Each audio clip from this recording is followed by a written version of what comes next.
بسم الله الرحمن الرحيم الحمد لله رب العالمين وصلى الله وسلم وبارك على نبينا محمد وعلى آله وصحبه أجمعين أما بعد. This is the last video dealing with the introduction of Sheikh Yasir Qadi عافانا الله وإياه, where he's explaining his journey moving away from the Najdi theology towards adopting the position that calling upon other than Allah is not shirk. The last matter that we have spoken about is his claim that his sheikh impressed him by saying that calling upon other than Allah was haram, bid'ah, munkar, and that his sheikh hated it. And we have concluded by asking the question, why is it that Yasir Qadi himself, as well as the majority that he keeps on mentioning, how come we don't see efforts to rescue people from this great haram, bid'ah, munkar that they hate so much? And we shall now move on to the next matter that led him to leave the Najdi theology. What struck me, and that's what I remember, was that the fact that he hated that so much, but he didn't say it's shirk. And I was like, I like that attitude. I like that you don't want them to do that. But to me, again, the way Najdi Da'wah teaches you, everything fits into place. There's a holistic scheme. There's a beautiful, Lego block structure built up. Everything fits in. And it's like, no, it is shirk. How can it not be shirk? How are you telling me it's just haram? And so I remember this, but it didn't, it didn't really intellectually change me. It's like, okay, well, that's good to know that you think it is, haram, but not shirk, nonetheless. So years go on. So before we move on, as I have said in a previous video, his claim that, the Najdi Dawah is this beautiful, holistical thing that makes so much sense, and, and he finds that to be blameworthy, or I don't know, it's among the things that he mentions in a negative light somehow. As I said, I will do a separate video on this particular matter. This will not be within the timeline of the reaction to what he is claiming. So let's move on to his next point. The final catalyst for me to really just say I need to do more research. The final catalyst for me, believe it or not, it was the rise of ISIS. Now, I am not going to say, and I'm not saying that ISIS is the same as the Najdi Da'wah. It's not. There are many differences. However, there are many differences, but there are also way, way too many similarities. If you know, one can but help to notice the twinkle in his eye and the discreet smile that was too hard to conceal. Anyway, let's move on. Your ISIS theology, if you know their key points about Tawheed and about Takfir and about Wala and Bara, you understand that, and the fact that they're quoting some of the main founders of the movement and the notions that are coming from this movement, you understand that ISIS is way too similar. It's too comfortably, it's not the same. I'm not saying it's the same, but it is too similar to the original movement of Muhammad ibn Abdul Wahhab. And I realized that just like how all of us in the modern world are shocked at the fanaticism of ISIS, at their takfir of the rest of the world, at their executing everybody who disagrees with them, I realized that there's too many parallels, not the same, there's too many parallels about how the rest of the world was shocked for pretty much the exact same reasons at the early Najdi Da'wah. And if you read the fatwa of global ulama at the time, Ibn Abidin's fatwa against Ibn Abdul Wahhab, As-San'ani in Yemen, who's coming from the Athari paradigm. You see, I've said this many, many times. I am sympathetic to the Athari critiques of Najdism. Inshallah ta'ala, we'll speak about that as well. Outside of the outside of the timeline, inshallah ta'ala, I'll try and make a video about that as well. am not advocating Bedouism or Sufism, not extreme Sufism. I'm not advocating that, and I think it is haram. But my sympathies lie with the bulk of the ummah, which is the official position of the bulk of the ummah, which is that these actions are stepping stones to shirk, but not in and of themselves shirk. They are haram and they're bid'ah, but they're not. You don't make takfir. You don't even forget takfir. A'udhu bil jahl. It's not. So again, the majority is rubbed in again, and this kind of disclaimer, oh, but I'm not advocating it. All right, where is your warning against it? Not even shirk, such that the issue of udhr bil jahl comes, right? That's the position of the dominant mainstream movements of the globe, from Morocco all the way to the ulama of Bukhara. Basically, that's what they're saying. Now, for me, the last straw really was seeing that I am so disgusted by ISIS, and how can I be disgusted at a movement that is so similar theologically? And I'm saying this academically. I'm saying this as a sympathizer and as a critic that is genuinely loving of the people of the movement. The similarities between the theologies of ISIS, for those of you that have not studied, please study. Don't just dismiss. Understand the architects of that theology and the notions that they're bringing in are very much the notions of first wave Najdi da'wah. Okay, so for me, the final straw was that I realized that this is not the religion that the Prophet ﷺ came with. It's not the religion, of Allah Azza wa Jalla, of the Quran. These people are crazy fanatics, and if they are, then something is wrong with the theology that I'm attracting to. I need to see what's up with that. And by the way, these are all things that my colleagues at Al-Maghrib, they can attest to, my closest students at the time. These are conversations that are beginning almost a decade ago, from now. And I basically, told the Maghrib Institute, I can no longer teach Light of Guidance, give me the other courses, but that course, I'm not going to teach it. And for a few months, I immersed myself in... All right, before he goes on to the next point. So let's talk about this ISIS issue. I am personally outraged at this particular claim. For somebody like Yasir Qadi to just push the narrative of the Western mass media that are the ultimate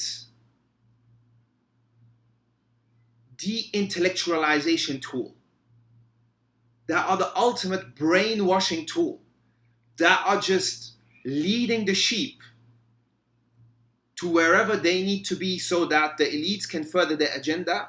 For Yasir Qadi to buy into that, Yasir Qadi, the one who keeps on talking about the paradigm, Yasir Qadi, the one who is the graduate at PhD level from Yale University, the one who is talking about critical thinking, the one who is saying that when you analyze a movement and the way it pops up, or a scholar and what he's preaching, you need to look at the historical, social and cultural background where he is coming from.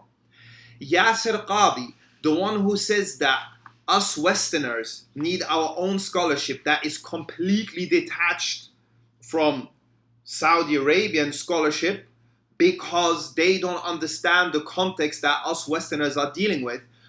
For this man to make such a vulgar analysis of the situation of ISIS is absolutely unacceptable.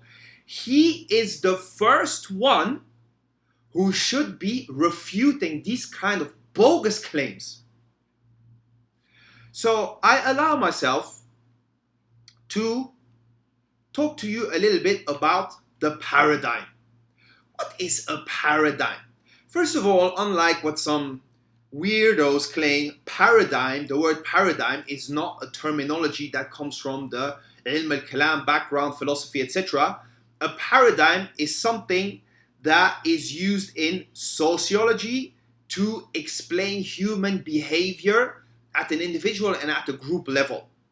So a definition of paradigm that is adapted from the Johnson Scholes 1992 or 1982 article is as follows. The paradigm it is the taken for granted assumptions and beliefs. So these are matters that you don't question anymore. Khalas. Those things, they are embedded in your mind, whether you're conscious about it or not. So these collective, so that's the paradigm. It is like the collective experience applied to a situation to make sense of it and inform the likely course of action. What does that mean? It means that you, as a human being, individually, as well as the groups that you evolve within. So this could be your school, it can be your community, it could be an ethnic group that you're part of, it could be a spiritual group, if we can call it that way, right? If you are, we all are part of an Islamic faction. There is no such thing as mainstream Islam. Okay, they are awam, but the awam, they are also to one extent or another connected to some faction, to different levels, but this faction will lay the foundations that will unconsciously guide action of these people in a certain situation. So let's apply the model of Johnson and Scholes' paradigm, the cultural web model, to salafiyah. So first of all, let us talk about the model. So this is the cultural web. So it's the articles from 1992, all right? So they tell you the paradigm is shaped by mainly 6 elements. So let's start here on top. Stories. The matters that are conveyed amongst the people, be them, myths, events that are happening around them, be they true or false, al-muhim, that's what is conveyed. These shape the way of thinking of people. For example, it's not for no reason that if you're in the military, you're being pumped with story of bravery and achievements of the military of your country or your specific faction of the military in different situations, because that shapes your way of thinking about your duties and the action that you need to take. Right? Next one is symbols.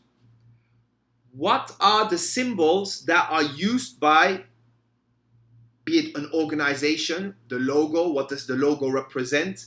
Is the logo the name of an individual, right, the owner of the company? Or is the logo something that, an image that represents a piece of geography, a region that you're part of, so you will feel some kind of attachment to it? Or is the logo somehow representing a cause that you're interested in? For example, a medical college that has as a logo something that one way or another symbolizes health. So this is something that you associate with, right? It speaks to you in a manner. Or let's go to Satanism. What are the logos of Satanism, the symbols of Satanism? They are all the humiliation of Bani Adam. If you look at their logos, they represent always the death of human beings, the mutilation of human beings, the rotting of human human bodies, etc. One way or another, it all comes down to humiliating Bani Adam. All right, because that's what Iblis wants. He's jealous of us. Like, what he wants is humiliate us. And then you have human beings that buy into that. Nasalullah al-afiyah. All right, power structures. If, for example, if you're in a country where meritocracy reflects the way people move up and down the echelons of society, that shapes your way of thinking in a way that, all right, the more work I put in, the more I'll get out. So this will influence your way of thinking and your way of action as to make efforts to move forward. However, if you live in a society where everything is based on who you know rather than what you know and what you can do, then you will not invest that much money into acquiring knowledge and skills. you will not invest your time into gaining experience and doing a good job on your job, because all you know, I mean, you understand fully well that this will not enter into consideration. It's just how good you are at kissing the rear of the one above you, to the point where the day is going to come where he's going to raise you based on a properly executed rear kissing exercise. All right. So you see, those matters influence the way people think. All right. Let's go to the other side here. Routines and rituals. On this side here, routines and rituals. What does that mean? All right. If you're talking about religion, there are religious rituals, but in societies, there are rituals as well. National holiday is a ritual. What does national holiday represent? You have army parades, you have memorial events, etc. It's all this whole thing. These rituals symbolize a national identity. In other words, they want to program you to bond based on a national identity rather than something else. All right, so it's just an example. All right, control systems. If you live in a country where, or if you work in an organization where the control system is, for example, based on performance, unconsciously or even consciously, you will pay attention to your performance. You're likely to do overtime if this overtime will enable you to score higher on performance.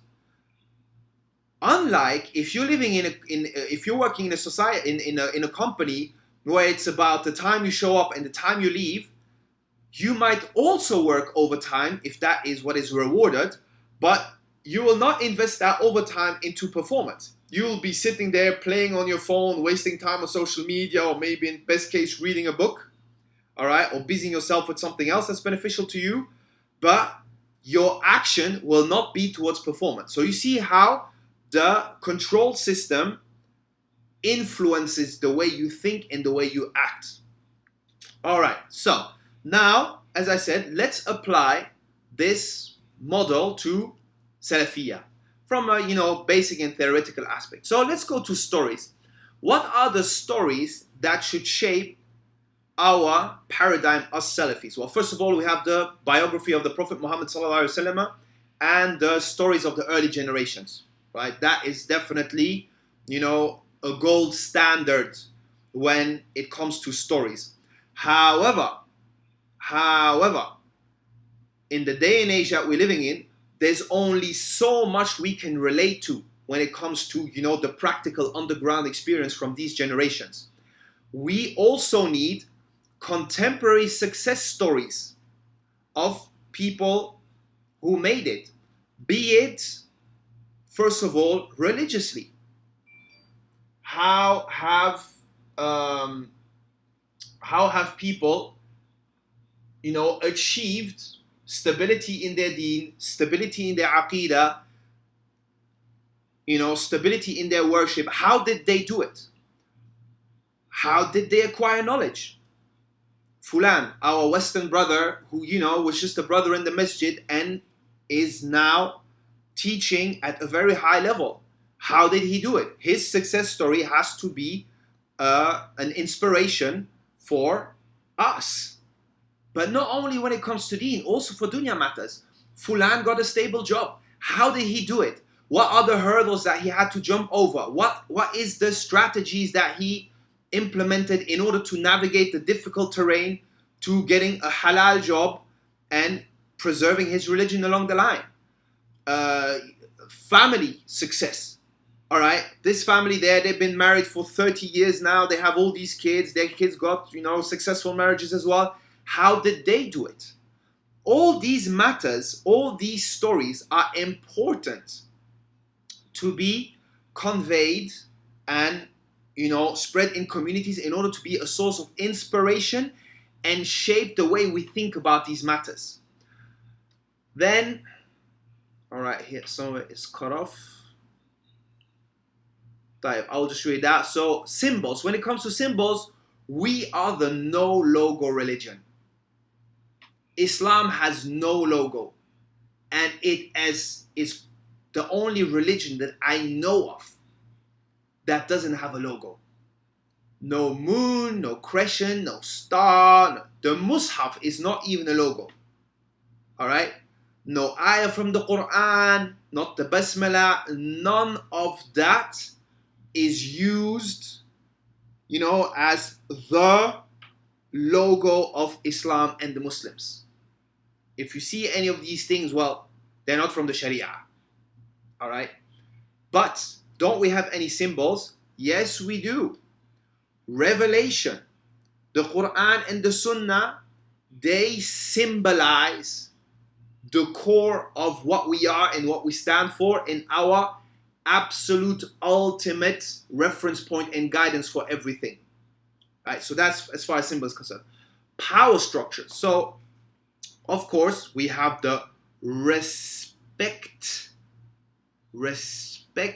of authority, government, elders, parents, learned people, scholars, etc. But as I said, this is respect.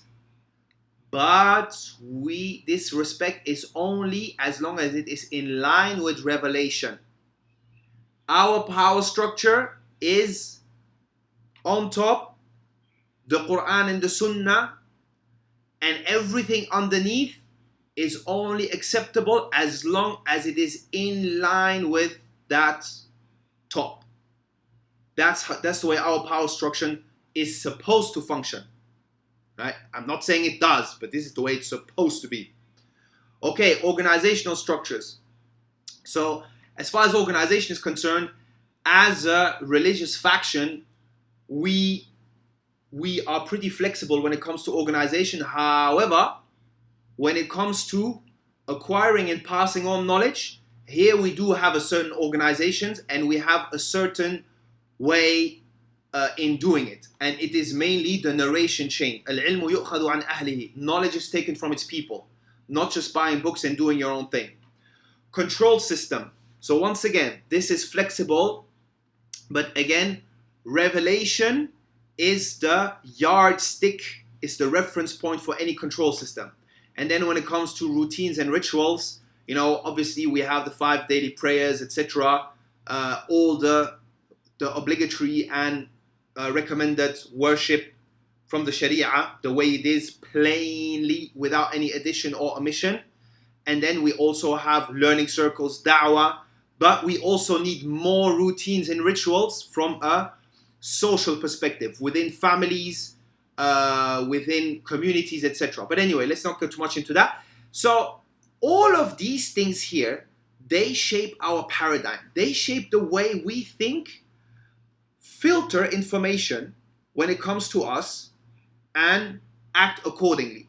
So let's say a Salafi individual has a correct, healthy paradigm that reflects what Imam Malik rahimahullah ta'ala said, كُلٌّ يُؤْخَذُ مِنْ قَوْلِهِ وَيُرَدْ إِلَّا صَاحِبُ هَذَا الْقَبْرِ. Right? This is a paradigm issue. Right? Every single person is taken from and rejected from, except for the Prophet Muhammad sallallahu alaihi wasallam. Nothing is rejected from him, everything is taken from him, except when it is for matters of the dunya where he's just giving his opinion on how to do something. All right, like was the story with the fertilizing the date palms. All right, anybody else, we do not fully reject him nor fully accept him. All right, so when somebody with a healthy paradigm of salafiyah gets word that you have to follow Sheikh Fulan's saying on this particular matter, else you're out, no, that can't be the case. That cannot be the case. He understands that this is wrong. We cannot force a contemporary Sheikh Fulan's opinion upon anybody else. What we can do is make efforts to prove him right. And if he then is proven right, then, khalas, he's proven right. But it's still just an opinion. All right? Other people can prove him wrong.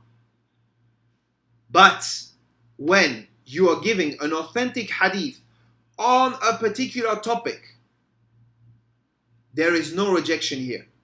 You see, so a healthy paradigm will lead him to put the authentic hadith on a certain level, but the qawl of the Sheikh Fulan at a level far below. And this will guide his action in the way he deals with people. First of all, how he acts himself on this piece of information and how he deals with people. All right, so I hope the idea is clear. Now, let's ponder about the paradigm of the Sunni Muslims of Iraq since the US invasion of Iraq. So what are the stories that these people have to tell each other? Bloodshed, rape, loot, barbaric treatment of Sunni Muslims, first by the Americans and then by the Shia government that, was set in place by Nobel Peace Prize winner Barack Obama. And with all of that, the whole world is looking away. Iraq is like, oh dear, no.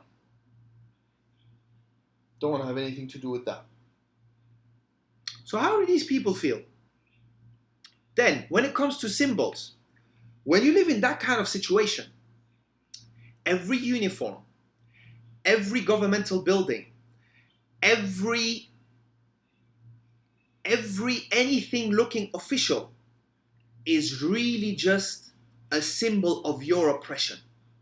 Everything you have to go through on a daily basis is just prejudice against you.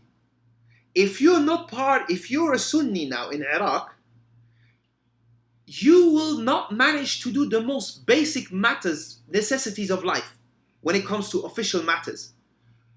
Getting a license to open a business will be, at best case, a nightmare, if not completely impossible. All right?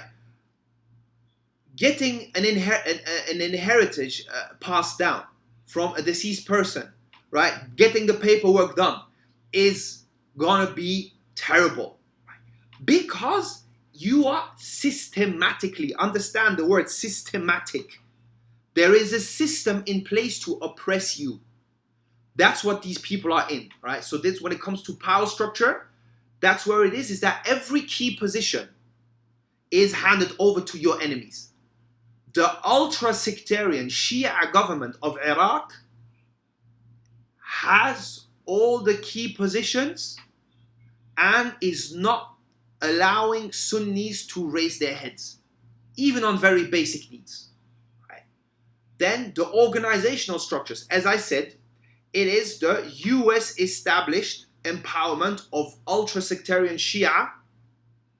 And how is it enforced? What is the control system? Well, we have Shia militias, we have the Shia-run government and the government forces, and then we have the Sunni sellouts, right? Those that you believe they're in your camp, and in reality they're just there to spy on you and screw you, right?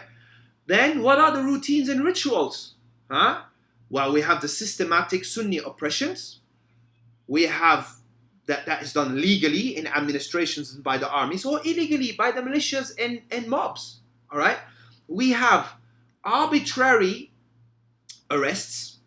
We have arbitrary executions. The videos are out there on YouTube, all right? Little dude, taxi driver, stopped at the military checkpoint, pulled out of his car, go down on your knees while we search your car, couldn't find anything in your car, but dude is a lunatic, he pulls out his gun and shoots him in the head. Like drinking water. Nobody cares. Nobody cares. Where is all the human rights stuff and etc.? All right? So now, let me ask you a very simple question, Sheikh Yasir Qadi, and all those who buy this ridiculous narrative that Sheikh Yasir Qadi is pushing right here. If you have a healthy society where a man, lives in a government, like in under a government that, oppresses him to some extent, like the way the Arabs are, there is always the mahsubi and the tribalism and the favoritism. So, you'll never become a big cat, but you can live a lifestyle that is satisfying. You can get a certain standard of comfort and happiness. You're fairly safe. You don't fear for your life. You don't fear for your children. You don't fear for your women folks to be raped. You can open a little business. You can have a social life. You can have a spiritual life. You know, you can go to the masjid. You can follow your beliefs and this and that. You know, you have some aspirations. You're thinking of saving for the next 5 years and, you know, expanding your house or buying a better car and hoping to send your children to university, this kind of stuff. If that is the paradigm of an individual, can you bring a book by Najdi, theology, whatnot, the way you want to call it, and tell him, oh, look, everybody who does that is a kafir. And if he's a kafir based on wala and bara, he's to be fought, halal al-dam. How likely is it that a person like that is going to be turned into a savage, like the savagery that we have seen coming from ISIS?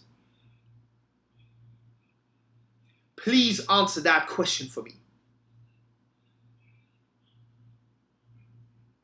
Now, on the other hand, if we have what I have explained to you here, what do you think is the real underlying cause of the savageness?